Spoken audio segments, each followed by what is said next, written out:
Hello दोस्तों, कैसे हो आप सभी। आज मैं आपके लिए कहानी लेकर आई हूँ कमजोरी।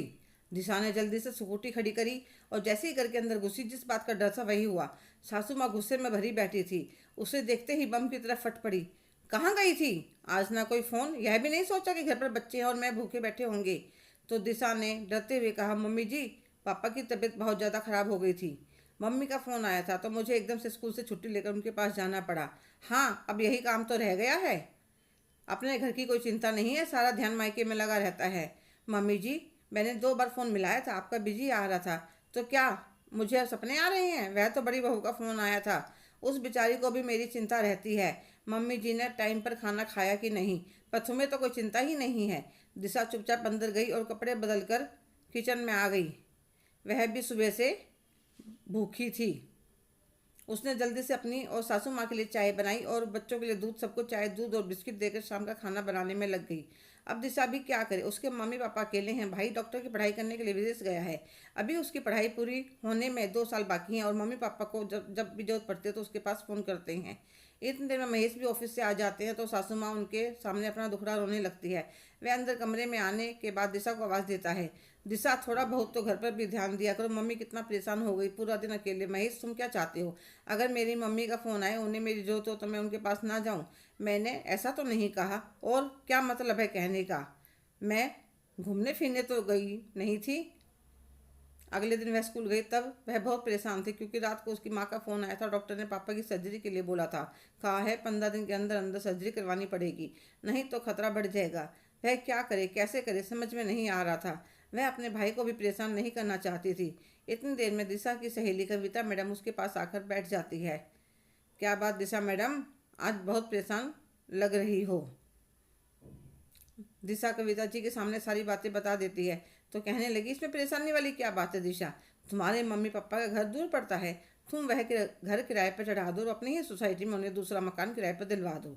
आजकल तो पूरे सेटअप के मकान मिलते हैं। जो ज़्यादा जरूरी है, कपड़े वगैरह वह ले आए, तुम वहाँ पर उनके आराम से केयर कर सकोगे। उन्हें भी अपनी बेटी के ससुराल में रहने का अपमान नहीं झेलना पड़ेगा।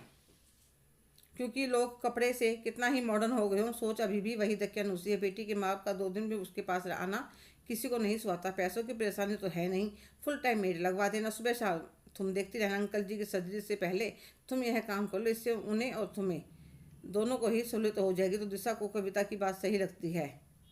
वह अपने मम्मी पापा से बात करती है।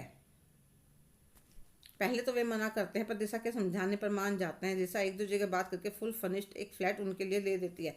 वे अपनी जरूरत का सामान लेकर आ जाते हैं। जैसे ही दिशा की सास को ये बात पता चलती है तो वह घर में हंगामा कर देते हैं। महेश कहने लगा, तुमने घर में बताना भी जरूर नहीं समझा, इसमें बताने वाली क्या बात है। महेश, वह तुम्हारे घर में तो रह नहीं रहे, सोसाइटी में दुनिया रहती है।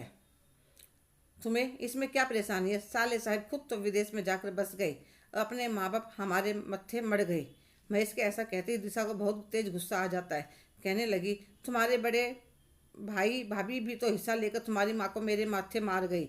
दिशा, तुम्हारी हिम्मत कैसे हुई मेरी माँ के बारे में ऐसी बात करने की। तो तुम्हारी हिम्मत कैसे हुई मेरी मम्मी पापा के लिए ऐसा बोलने की। मैंने तुम्हें तो कुछ करने के लिए नहीं कहा,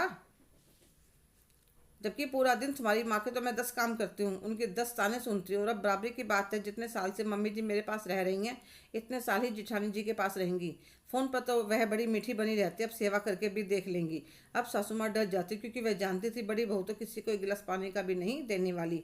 सेवा तो बहुत दूर की बात है। एक बार 1 महीने के लिए गई थी, 10 दिन में ही वापस भाग आई थी और आकर बहाना मार दिया था कि वहाँ का हवा पानी सूट नहीं कर रहा था। छोटी बहू दबी रही, इसलिए बड़ी बहू की तारीफ करती रहती थी। पर अब डर गई, अगर सच में भेज दिया तो बड़ी मुश्किल हो जाएगी। एकदम से अपने बेटे को कहते, अरे महेश, क्या तुमने भी बेटा बात का बतंगड़ बना दिया। अरे पड़ोस में रहने आए हैं, समझी समझन है, जब उनका बेटा आ जाएगा तो अपने घर वापस चले जाएंगे। और दामाद भी तो बेटे जैसा होता है, उन्हें जरूरत है तो तुम दोनों उनकी मदद करो और घर की चिंता मत करो। मैं अपने आप घर को बच्चों को संभाल लूंगी, अभी इतने हाथ पैर मेरे चलते हैं। एक बार तो महेश अपनी माँ की बात सुनकर चौंक जाता है, फिर चुपचाप अपने कमरे के अंदर चला जाता है।